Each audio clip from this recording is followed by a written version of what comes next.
বিরতির পর স্বাগত। রাজ্যের বিভিন্ন জায়গায় বর্ণাঢ্য র্যালি, বিভিন্ন জায়গায় পতাকা উত্তোলনের মধ্য দিয়ে আজ নেতাজির জন্মদিবস পালন করা হচ্ছে। আজ দেখা গেছে কমলপুর নগর পঞ্চায়েতের উদ্যোগে কমলপুর নগর পঞ্চায়েতের অধীন সমস্ত বিদ্যালয়ের ছাত্রছাত্রীদের নিয়ে একটি বিশাল শোভাযাত্রা এবং টেবলু বের করা হয়।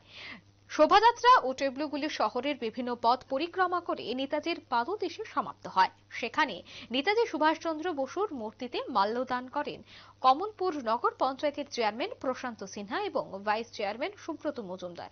এরপর নেতাজির মূর্তিতে পুষ্পার্ঘ্য অর্পণ করেন মহকুমা শাসক লাল রিং নেতা ডার্লং এবং নগর পঞ্চায়েতের প্রশান্ত সিনহা, ভাইস চেয়ারম্যান সুব্রত মজুমদার সহ অন্যান্যরা।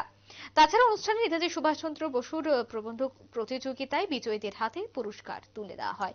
অনুষ্ঠানে বক্তব্য রাখতে গিয়ে কমলপুর নগর পঞ্চায়েতের চেয়ারম্যান প্রশান্ত সিনহা সহ অন্যান্যরা আজ নেতাজির জীবনী নিয়ে আলোচনা করেছেন। তারা কি বলছেন আজকের এই অনুষ্ঠান থেকে শুনুন। ওনার পরিবারের, ওনার সম্পর্কে আমরা সবাই জানি, সারা দেশ বিদেশ সারা বিশ্বের সবাই জানি। তারপরেও বলছি, পরাধীন ভারতবর্ষে ভারত মাতাকে ব্রিটিশের শৃঙ্খল থেকে মুক্ত করার জন্য ওনার যে সংগ্রামী জীবন, সেটা আমাদেরকে পথ প্রদর্শন করছে। আমাদের আগামী প্রজন্ম যুগ যুগ ধরে ওনার সেই প্রদর্শিত পথে আমরা এগিয়ে যাব।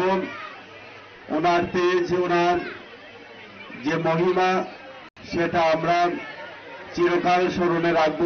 আমরা জানি সে ব্রিটিশ শাসনকে কিভাবে 1941 খ্রিস্টাব্দে ফাঁকি দিয়ে জেলখানা থেকে পালিয়ে গিয়ে তৎকালীন সময়ে রাশিয়া হয়ে, জার্মান হয়ে, সিঙ্গাপুর হয়ে সেখানে জাপানে পৌঁছে যাওয়া, এটা একটা অলৌকিক বিষয়। আজকের দিনে যেগুলি স্বপ্ন আমরা ভাবতে পারি না, সেই ব্রিটিশ শাসনে সেই কাজগুলো উনি করেছিলেন। আজাদ হিন্দ ফৌজের গঠনের মধ্য দিয়ে ভারতবর্ষের একটা নির্দিষ্ট অংশকে, মণিপুর থেকে সেখানে আন্দামান, সেই জায়গায় কিন্তু উনি স্বাধীন করেছিলেন। সেখানে স্বাধীন ভারত সরকার প্রতিষ্ঠিত হয়েছিল।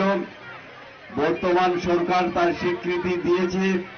অ্যাকচুয়ালি আমরা সবাই জানি, স্বাধীন উত্তর ভারতবর্ষের ভারত সরকার প্রথম গঠন হয়েছিল, যার প্রধানমন্ত্রী ছিলেন নেতাজি সুভাষচন্দ্র বোস।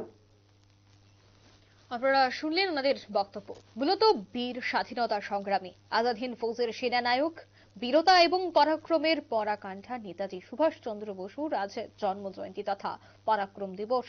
এবং ওনার জন্মদিবসকে কেন্দ্র করে গোটা রাজ্যব্যাপী বিভিন্ন জায়গায় বিভিন্ন সামাজিক কর্মসূচি হাতে নেওয়া হয়েছে।